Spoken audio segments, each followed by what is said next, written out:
ಈಗ ಅಪ್ಪ ಅವರು ಶಾರೀರಿಕವಾಗಿ ನಮ್ಮನ್ನು ಬಿಟ್ಟಿದ್ದ ದಿನ ಅದು ನನಗೆ ತುಂಬಾ ಕಷ್ಟ ಆಯಿತು.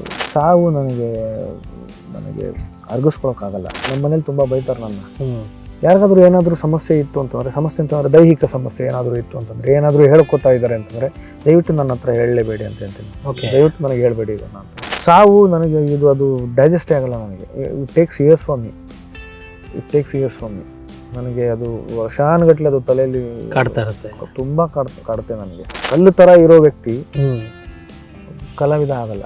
ಆದರೆ ಈ IPL ಮ್ಯಾಚಸ್ ನಾನು ಹೇಳಿದೆ, ಇಂಡಿಯಾ ಮ್ಯಾಚಸ್ ಕೆಲವು ಸತಿ ನೋಡೋಕ್ಕಾಗಲ್ಲ. ಹಾಗಾಗಿ IPL ಮ್ಯಾಚಸ್ ನೋಡೋದು ನನಗೆ ಕಷ್ಟ ಆಗುತ್ತೆ.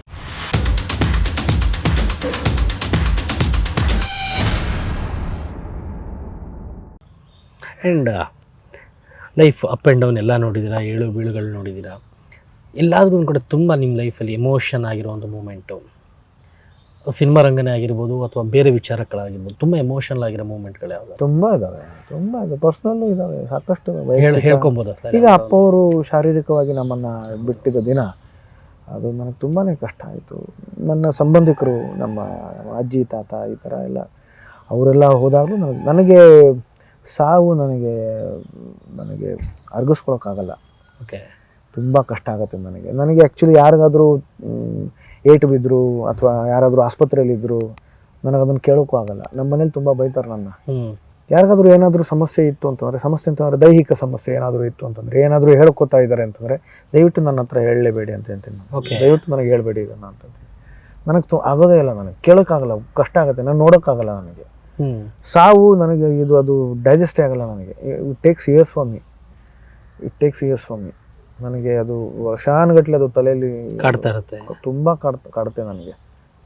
ಅದು ಸಹಜ, ಅದು ಪ್ರಕೃತಿಯ ನಿಯಮ, ಅದೆಲ್ಲವೂ ಸರಿಯೇ. ಆದರೆ ನನಗದು ಡೈಜೆಸ್ಟ್ ಮಾಡ್ಕೊಳಕ್ಕಾಗಲ್ಲ, ತುಂಬ ಕಷ್ಟ ಆಗ್ಬಿಡುತ್ತೆ ನನಗೆ. ಈ ಥರದ್ದು ಸಾಕಷ್ಟು. ಸಿನಿಮಾ ರಂಗದಲ್ಲಿ ಯಾವ್ದಾರ ಸರ್ ಎಷ್ಟೋ ಅವಮಾನಗಳಾಗಿದ್ದಾವೆ, ಅವೆಲ್ಲ ಇರ್ತವೆ ಎಲ್ಲ ಕಡೆ. ಈ ಕ್ಷೇತ್ರದಲ್ಲಿ ಎಲ್ಲವೂ ಹೆಚ್ಚಿನ ಪ್ರಮಾಣದಲ್ಲೇ ಸಿಗುತ್ತೆ ನಿಮಗೆ. ಇಲ್ಲಿ ಸನ್ಮಾನ ಕೂಡ ದೊಡ್ಡ ಪ್ರಮಾಣದಲ್ಲೇ ಸನ್ಮಾನ ಆಗುತ್ತೆ, ಅವಮಾನ ಕೂಡ ದೊಡ್ಡ ಪ್ರಮಾಣದಲ್ಲೇ ಆಗುತ್ತೆ. ಅದು ಯಾವ ವಿಚಾರಕ್ಕಾಗಿತ್ತು ಸರ್ ನಿಮಗೆ? ಸುಮಾರು ಕಡೆ ಆಗ್ತವೆ, ಸುಮಾರು ಸಲ ಆಗ್ತವೆ, ಸುಮಾರು ಹಂತದಲ್ಲೂ ಆಗ್ತವೆ.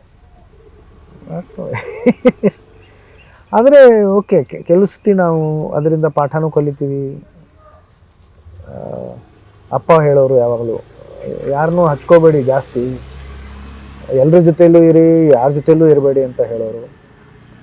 ಜಾಸ್ತಿ ಹಚ್ಕೊಂಡ್ರೆ ಏನಾಗುತ್ತೆ, ಅಪೇಕ್ಷೆಗಳು ಹುಟ್ಕೊಳ್ತವೆ. ಆವಾಗ ಅವರು ಏನಾದರೂ ಅಂದುಬಿಟ್ರೆ, ಏನಾದರೂ ಘಟನೆಗಳು ನಡೆದು ಹೋದರೆ ನಮಗೆ ಬೇಜಾರು. ಹಾಗಾಗಿ ಜಾಸ್ತಿ ಹಚ್ಕೊಳ್ಳದೆ ಇದ್ದಾಗ ಅದು ಒಂದು ಥರದ್ದು ಒಂದು ಡಿಟ್ಯಾಚ್ಮೆಂಟ್ ಇರುತ್ತೆ. ಆವಾಗ ನಮಗೆ ಜಾಸ್ತಿ ಕಷ್ಟ ಆಗಲ್ಲ. ಹೌದು, ಈ ರೀತಿಯ ಸಾಕಷ್ಟು ವಿಷಯಗಳನ್ನು ಇನ್ನೊಂದು ಏನಾದರೂ ಆಯಿತು, ತುಂಬ ಚೆನ್ನಾಗಿ ಆಗ್ತಾ ಇರುತ್ತೆ ಎಲ್ಲೋ ಒಂದು ಕಡೆ ಈ ಥರದ್ದು ಏನೋ ಒಂದು ಅವಮಾನನೋ ಏನೋ ಒಂದು ಮನಸ್ಸಿಗೆ ಬೇಜಾರಾಗುವಂಥ ಘಟನೆ ಆದರೆ, ಅವಮಾನ ಅಂದರೆ ಯಾವ ಕಾರಣಕ್ಕೆ ಸರ್? ಸೊ ಬೇರೆ ಬೇರೆ ಅವಮಾನ ಮಾಡೋಂಥದ್ದು ಅಂದರೆ ಬೇರೆ ಆಗೋಗ್ತವೆ. ಕೆಲವು ಸತಿ ಏನೋ ಬೇಕು ಅಂತ ಮಾಡಬೇಕು ಅಂತಲೂ ಮಾಡಲ್ಲ, ಕೆಲವು ಸತಿ ಆಗೋಗ್ತವೆ. ಆವಾಗ ದೃಷ್ಟಿ ಹೋಯ್ತು ಅಂತ ಅನ್ಕೋಬೇಕು ನಾವು ಅಷ್ಟೇ. ಪಾಸಿಟಿವ್ ಥಿಂಕ್ ಮಾಡಬೇಕಷ್ಟೇ. ಎಲ್ಲ we have to move on with all positivity as far as possible. ತುಂಬ ಎಮೋಷನಲ್ ವ್ಯಕ್ತಿ ಅನ್ಸುತ್ತೆ ನೀವು ಸರ್. ಎಲ್ಲ ಕಲಾವಿದರು ಎಮೋಷ್ನಲ್ಲೇ. ಓಕೆ, ಯಾವ ಕಲಾವಿದ ಒಬ್ಬ ಕಲ್ಲು ಥರ ಇರೋ ವ್ಯಕ್ತಿ ಕಲಾವಿದ ಆಗೋದೇ ಇಲ್ಲ. ಒಳ್ಳೆ ಕಲಾವಿದ ಅಂತೂ ಆಗೋದೇ ಇಲ್ಲ. ಆತ ಭಾವನಾತ್ಮಕ ಅಂದರೆ ಭಾವನೆಗಳನ್ನು ವ್ಯಕ್ತಪಡಿಸೋ ತುಂಬ ಎಮೋಷ್ನಲ್ ವ್ಯಕ್ತಿನೇ ಆಗಿರಬೇಕು, ಅಂದ್ರೇ ಆತ ಕಲಾವಿದ ಆಗೋದಕ್ಕೆ ಸಾಧ್ಯ. ಹಾಗಾಗಿ ಎಲ್ಲನೂ ಎಕ್ಸ್ಟ್ರೀಮೇ ಇರುತ್ತೆ ಆತನಲ್ಲಿ. ಎನಿ ಕಲಾವಿದ ಕೋಪ ಬಂದರೂ ಎಕ್ಸ್ಟ್ರೀಮ್ ಆಗಿರ್ತಾರೆ, ಅಳು ಬಂದರೂ ಎಕ್ಸ್ಟ್ರೀಮ್ ಆಗಿರ್ತಾರೆ. ಅಂದರೆ ಇಟ್ ಬಿಕಮ್ ಎಕ್ಸ್ಟ್ರೀಮ್ ಅಂತಂದರೆ ತುಂಬ ಹಚ್ಕೊಂಡ್ಬಿಡ್ತಾರೆ. ಓಕೆ, ಎಕ್ಸ್ಟ್ರೀಮ್ ಅಂತ ಅನ್ನೋದಕ್ಕಿಂತ ಹಚ್ಕೊಂಡ್ಬಿಡ್ತಾರೆ, ಮನಸ್ಸಿಗೆ ತುಂಬ ಹಚ್ಕೊಳ್ತಾರೆ. ಆ ಥರ ಸಿನಿಮಾದಲ್ಲಿ ಅಥವಾ ಅಭಿನಯದಲ್ಲಿ there is a detachment, always there is a detachment. ನಾವು ಒಂದು ಪಾತ್ರ ನಿರ್ವಹಿಸ್ತಿರ್ಬೇಕಾದ್ರೆ ನಮಗೆ ಗೊತ್ತಿರುತ್ತೆ ಕ್ಯಾಮ್ರಾ ಇಲ್ಲಿದೆ, ನಮಗೆ ಗೊತ್ತಿರುತ್ತೆ. ಎಲ್ಲ ಇಡೀ ಕ್ರೂ ಒಂದು 40 ಜನ ಎದುರುಗಡೆನೇ ನಿಂತಿರ್ತಾರೆ, ನಮಗೆ ಅವರು ಎಲ್ಲ ನಿಂತಿರೋದು ನಮಗೆ ಗೊತ್ತಿರುತ್ತೆ. ನಾವು ಅಭಿನಯಿಸ್ತಾ ಇದ್ದಾಗೆ ಗೊತ್ತಿರುತ್ತೆ, ಲೈಟಿಂಗ್ ಎಲ್ಲಿದೆ ನಮ್ಮ ಮೇಲೆ ಬೀಳ್ತಾ ಇದೆಯಾ ನಮಗೆ ಗೊತ್ತಿರುತ್ತೆ, ನಾವು ಎಷ್ಟು ಮುಂದೆ ಹೋಗಬೇಕು, ಎಷ್ಟು ಎಲ್ಲಿ ಕೂತ್ಕೋಬೇಕು ಅದೆಲ್ಲ ನಮಗೆ ಗೊತ್ತಿರುತ್ತೆ. ಅದೆಲ್ಲ ಟೆಕ್ನಿಕಾಲಿಟಿ ಇದೆ. ಅದು ಹೌದು. ನಾವು ಜಾಸ್ತಿ ಒಂದು ಹೆಜ್ಜೆ ಮುಂದೆ ಹೋಗ್ಬಿಟ್ರೆ ನಾವು ಔಟ್ ಆಫ್ ಫೋಕಸ್ ಹೋಗ್ತೀವಿ. ಸೊ ನಮಗೆಲ್ಲ ಗೊತ್ತಿರುತ್ತೆ, ಒಂದು ಈ ಲೈನಿಗೆ ನಾನು ಅಲ್ಲಿಗೆ ಹೋಗಬೇಕು, ನಾನು ಮಾತಾಡಬೇಕು. So there is a detachment always in acting. ಆದರೂ ದಟ್ ಆ ಒಂದು ಎಮೋಷ್ನಲ್ ಒಂದು ಕನೆಕ್ಟ್ ಇರುತ್ತಲ್ಲ with the lines, with that emotion which is required. ಆ ಭಾವನೆ ಅದು ಆ ಒಂದು ಪಾತ್ರಕ್ಕೆ ಅಥವಾ ಆ ಒಂದು ಸಂಭಾಷಣೆಗೆ ಬೇಕಾಗಿರತಕ್ಕಂಥ ಭಾವನೆ ಏನಿರುತ್ತೆ ಅದರ ಜೊತೆಯಲ್ಲಿ ನಮ್ಮ ಒಂದು ನಂಟಿರುತ್ತೆ, ಒಂದು ಸಂಬಂಧ ಇರುತ್ತೆ. ಆ ಸಂಬಂಧ ಬೆಳೆಸಿ ಬೆಳೆಸಿ ಬೆಳೆಸಿ ಏನಾಗುತ್ತೆ, ನಾವು ತುಂಬ ಇನ್ನಷ್ಟು ಮತ್ತಷ್ಟು ಅಟ್ಯಾಚ್ ಆಗಿರುತ್ತೆ, ಭಾವನಾತ್ಮಕ ವ್ಯಕ್ತಿಗಳು ಆಗ್ತಾ ಹೋಗ್ತೀವಿ. ಹಾಗಾಗಿ ನಮಗೆ ನಾವು ಎಷ್ಟೇ ಡಿಟ್ಯಾಚ್ಡ್ ಆಗಿದ್ರೂ ಕೂಡ ನಮಗೆ ಕಲಾವಿದರುಗಳಿಗೆ ಬೇಸರ ಪಡಿಸೋದು ಬಹಳ ಈಸಿ, ತುಂಬ ಸುಲಭ. ಓಕೆ, ನಾವು ಎಷ್ಟೇ ಡಿಟ್ಯಾಚ್ಡ್ ಇದ್ರೂ ಕೂಡ ನಮಗೆ ಗೊತ್ತಿದ್ದು ಅಂದ್ರೂ ಕೂಡ ಇಟ್ ಈಸ್ ವೆರಿ ಈಸಿ. ಚಿಕ್ಕ ಪುಟ್ಟ ವಿಷಯದಲ್ಲೂ ಬೇಜಾರಾಗುತ್ತೆ, ಬೇಸರ ಆಗುತ್ತೆ. ಅದಕ್ಕೆ ನಾವು ಏನು ಮಾಡಬೇಕು ಅಂತಂದ್ರೆ we have to move on quickly as far as possible. Okay, ನಾನು ಅದು ಬೇರೆ ಬೇರೆ ಎಷ್ಟೋ ವಿಷಯಗಳಲ್ಲಿ ನಾನು ತೊಡಗಿಸ್ಕೊಂಡಿದ್ದೀನಿ. ಈಗ ಕಾದಂಬರಿ ಬರೀತಾ ಇದ್ದೀನಿ ನಾನು. ಎಲ್ಲೋ ಒಂದು ಕಡೆ ಬೇಜಾರು. ಯಾವ್ದ್ರ ಬಗ್ಗೆ ಸರ್? ಕಾಲ್ಪನಿಕ ಕಥೆ. ಇಟ್ಸ್ ಸೈಕಾಲಜಿಕಲ್ ಡ್ರಾಮಾ ಅಂತ ಹೇಳ್ಬೋದು. ಓಕೆ. ಸೊ ಅದನ್ನು ಬರಿತಾ ಇದ್ದೀನಿ ನಾನು. ಸುಮಾರು 1.5-2 ವರ್ಷ ಆಯಿತು ನಾನು ಅದನ್ನು 1.5 ವರ್ಷದ ಮೇಲೆ ಆಗೋಯ್ತು ನಾನು ಬರಿತಾ ಇದ್ದೀನಿ. ಒಂದು ಹಂತ 2 ಹಂತ ಈ ಥರದ್ರಲ್ಲಿ ಇನ್ನೂ ಒಂದು ಬಹುಶಃ 6 ತಿಂಗಳು ತೊಗೋಬಹುದೇನೋ ಅದು ಮುಗ್ಸೋಕ್ಕೆ. ಯಾವ ಇದಕ್ಕೆ ಅದು ನಿಮ್ಮನ್ನ ಇನ್ಸ್ಪೈರ್ ಮಾಡ್ತು? ಸೈಕಾಲಜಿಕಲ್? ಆ್ಯಕ್ಚುಲಿ ನಾನು ಒಂದು ಸ್ಕ್ರಿಪ್ಟ್ ಬರೆದಿದ್ದೆ ಅದನ್ನು. ಓಕೆ. ಅದಾದಮೇಲೆ ಸಿನಿಮಾ ಸ್ಕ್ರಿಪ್ಟ್ ಬರೆದಿದ್ದೆ ನಾನು. ಆದರೆ ನನಗದು ಹೋಗ್ತಾ ಅನ್ನಿಸ್ತಿದ್ದು ಸಿನಿಮಾಗೆ ಸೀಮಿತ ಆಗಲ್ಲ, ಪ್ರತಿಯೊಂದು ಮಾಧ್ಯಮದ್ದು ಅದರದೇ ಆದಂಥ ಒಂದು ಸೀಮೆ ಇರುತ್ತೆ. ಸೊ ಇದು ಸಿನಿಮಾಗೆ ಇದು ಸೀಮಿತ ಮಾಡೋದಕ್ಕಾಗಲ್ಲ, ಇದು ಕಾದಂಬರಿ ರೂಪದಲ್ಲೇ ಬರಬೇಕು ಅಂತ ನನಗನ್ನಿಸ್ತು. ನಾನು ಅದನ್ನು ಹಾಗಾಗಿ ಕಾದಂಬರಿ ರೂಪದಲ್ಲಿ ಅದನ್ನು ಬರಿತಾ ಇದ್ದೇನೆ. ಸೊ ನಾನು ಕಾದಂಬರಿ ಬರಿತೀನಿ, ಅಥವಾ ನನ್ನ ಸ್ವಚ್ಛತೆಯದು ಅಭಿಯಾನ ಇದೆ ಅದನ್ನು ಮಾಡ್ತೀನಿ.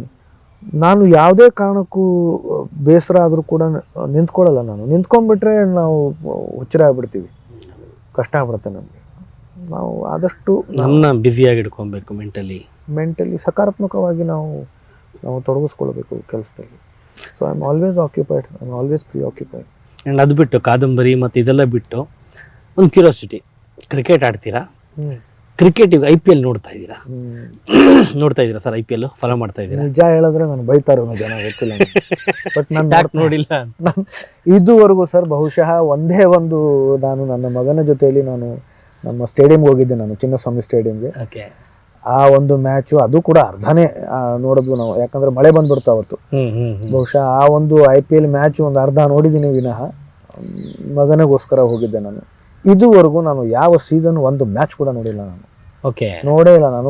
ಬರೀ ಇಂಡಿಯಾ ಮ್ಯಾಚ್ ಇದ್ರೆ ನೋಡ್ತೀನಿ ನಾನು. ಇಂಟರ್ನ್ಯಾಷನಲ್ ಮ್ಯಾಚಸ್ ನೋಡ್ತೀನಿ ನಾನು. ಎಲ್ಲ ಆಲ್ ಮ್ಯಾಚಸ್ ನನಗೆ ಸ್ವಲ್ಪ ಕ್ಯೂರಿಯಾಸಿಟಿ ಇರುತ್ತೆ.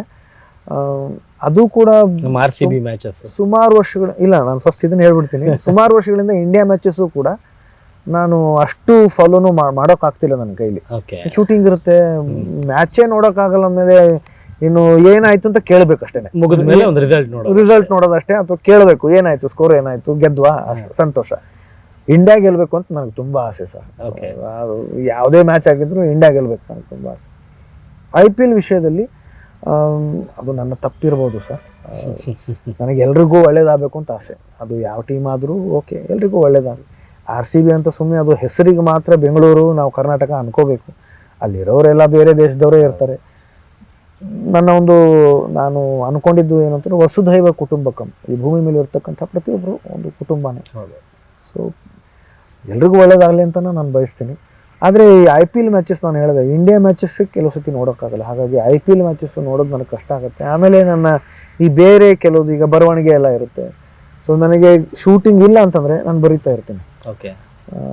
ಹಾಡು ಹೇಳ್ತೀನಿ, ಈ ಥರ ಆಮೇಲೆ ನಮ್ಮದೇ ಆದಂಥ ಒಂದು ಕೆಲವು ಕಮಿಟ್ಮೆಂಟ್ಸ್ಗಳಿದ್ದಾವೆ. ಈ ನಮ್ಮದು ಸ್ನೇಹಲೋಕ ಕ್ಯಾರಿಯೋಕೆ ಇದೆ. ಸೊ ಈ ಥರದ್ದು ಅದರಲ್ಲಿ ತೊಡಗಿಸ್ಕೊಂಡಿರೋದ್ರಿಂದ, ಬೇರೆ ಆ್ಯಕ್ಟಿವಿಟಿಗಳು ಇರೋದ್ರಿಂದ ನನಗೆ ಇಲ್ಲಿ ಅಷ್ಟು ಗಮನ ಕೊಟ್ಟು ನೋಡೋದಕ್ಕಾಗಲ್ಲ. ಬಟ್ ಮನೆಯವರೆಲ್ಲರೂ ನೋಡ್ತಾರೆ, ಎಲ್ಲರೂ ನೋಡ್ತಾರೆ. Beat Plus Karnataka.